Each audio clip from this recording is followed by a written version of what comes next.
আমি আমার স্বামীর জন্য কিডনি দিতে গিয়েছিলাম, আর যেদিন হাসপাতালে আমাকে নীল গাউনটা পরে অপারেশন থিয়েটারের সামনে বসিয়ে রাখা হলো, ঠিক সেদিনই এক নার্স এসে কাপা কাপা গলায় ফিসফিস করে বলল, আপা আপনি ভালো করে নিশ্চিত হয়েছেন তো কিডনিটা আসলে কার শরীরে যাবে? আমি অবাক হয়ে হেসে বলেছিলাম, আমার স্বামীর কাছেই তো, আর কার কাছে যাবে? নার্সটা কয়েক সেকেন্ড চুপ করে থাকলো, তারপর নিচু গলায় বলল, ফাইলে যে নামটা লেখা আছে সেটা আপনার স্বামীর নাম না, আমার নাম মেহেরিন, বয়স 43 বছর, পুরান ঢাকা সূত্রাপুরে ছোট্ট একটা টিনশেড বাড়িতে থাকি। বাড়িটা বাবার রেখে যাওয়া শেষ স্মৃতি। বাবা মারা যাওয়ার পর ওই বাড়িটা যেন আমাকে আগলে রেখেছিল। জীবনে বেশিরভাগ সময় আমি স্কুলের সামনে দাঁড়িয়ে ডালপুরি, সিঙ্গারা, চটপটি বিক্রি করেছি।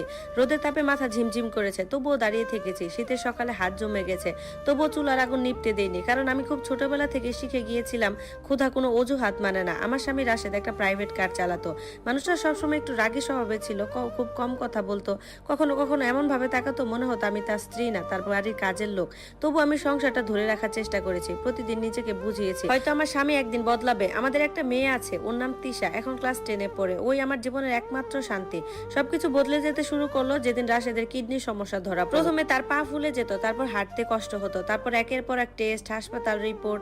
ঢাকা সরকারি হাসপাতালে সেই লম্বা করিডোর, স্যালাইনের গন্ধ, ক্যান্টিনে বাসি চায়ের গন্ধ, আর অপেক্ষা করতে করতে ক্লান্ত মুখগুলো, সবকিছু এখনো চোখের সামনে ভাসে।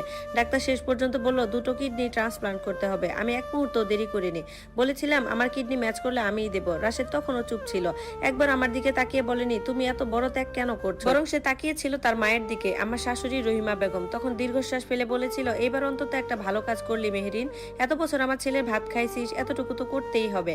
কথাটা এমন ভাবে বলেছিল যেন আমি মানুষ না, ঋণ শোধ করতে বসা কেউ। আমি কিছুই বলিনি, কারণ আমি সবসময় চুপ থেকেছি। যেদিন তিশা ছোট ছিল আর আমি সারাদিন বাজার করে কাজ করে তেল মশলা গন্ধ নিয়ে বাসায় ফিরতাম, সেদিন শাশুড়ি বলতো, আমার ছেলেটার কপালটাই খারাপ, একটা হোটেলের মেয়ে জুটলো কপালে। যেদিন সংসারে টান পড়তো, মেহেরিন সংসার চালাতে জানে না। আর যেদিন রাশেদের শার্টে অন্য কোনো মেয়ের পারফিউমের গন্ধ পেতাম, সেদিন শাশুড়ি হেসে বলতো, পুরুষ মানুষ বাইরে একটু একটু করতেই পারে। আমি চুপ থাকতাম তার কথা শুনে, কিন্তু ভেতরে ভেতরে সব জমিয়ে রাখতাম। মোবাইলে কিছু কল রেকর্ড করেছিলাম, কিছু মেসেজের স্ক্রিনশট রেখে দিয়েছিলাম, কিছু কাগজ লুকিয়ে রেখেছিলাম আলমারির নিচে, কারণ একটা সময়ের পর আমি বুঝে গিয়েছিলাম নিজেকে নিজেই বাঁচাতে হয়। কিডনি দেওয়ার পুরো প্রক্রিয়াটা খুব কষ্টের ছিল। প্রায় প্রতিদিনই হাসপাতালে যেতে হতো, একটার পর একটা টেস্ট, রক্ত নেওয়া, স্ক্যান, ডাক্তারের মাঝে মাঝে এত রক্ত নিত যে হাত নীল হয়ে যেত। তবুও হাসপাতাল থেকে বের হয়ে আবার ঠেলা গাড়ির পাশে দাঁড়াতাম, কারণ সংসার থেমে থাকে না। ওষুধের খরচ, বাসা ভাড়া, মেয়ের কোচিং সব চালাতে হতো। এই সময় হঠাৎ করে রাশেদ বদলে যেতে শুরু করলো অস্বাভাবিকভাবে। হাসপাতালে গেলে ও আমার হাত ধরে বসে থাকতো, ডাক্তারের সামনে বলতো আমার বউ অনেক সাহসী, কখনো চা এনে দিত, কখনো বলতো তুমি না থাকলে আমি বাঁচতাম না। কিন্তু বাসায় ফিরলে আবার সেই আগের মানুষ, ঠান্ডা, দূরত্ব ভরা। একদিন রাতে আমি কাপড় গুছাচ্ছিলাম, হঠাৎ সে বলল, এখন আবার পিছায় যায় না কিন্তু। আমি থেমে গিয়ে জিজ্ঞাসা করলাম মানে? সে বিরক্ত হয়ে বলল, এত দূর আসছো যখন, এত নাটক করো না তো। আমি আস্তে আস্তে বলেছিলাম, আমারও তো ভয় লাগে রাশেদ, আমারও তো অপারেশন হবে। সে হঠাৎ গলা উঁচু করে বলল, ভয় তো আমার পাওয়ার কথা, মরতে তো আমি বসে আছি, তাই না? তারপর বিছানায় শার্ট ছুঁড়ে ফেলে দিয়ে ঠান্ডা গলায় বলল, কিডনি তো একটাই দিবা, এমন তো না যে হৃৎপিণ্ড খুলে নিচ্ছি। কথাটা আমার বুকের কোথাও গিয়ে আটকে ছিল, কারণ সেই মুহূর্তে আমি বুঝেছিলাম সে আমাকে মানুষ হিসেবে দেখে না, শুধু দরকারি একটা শরীর হিসেবে দেখে। প্রথম অদ্ভুত ঘটনাটা ঘটেছিল বৃহস্পতিবার বিকেলে। আমি রান্নাঘরে থালা ধুচ্ছিলাম, হঠাৎ দেখি শাশুড়ি একটা হলুদ ফাইল এনে রাশেদের হাতে দিল। ফাইলটা নিতে গিয়ে একটা কাগজ একটু বের হয়ে এলো, সেখানে আমার নাম লেখা, তার নিচে একটা নাম লেখা, রিয়াদ। আমি অবাক হয়ে জিজ্ঞাসা করলাম, রিয়াদকে?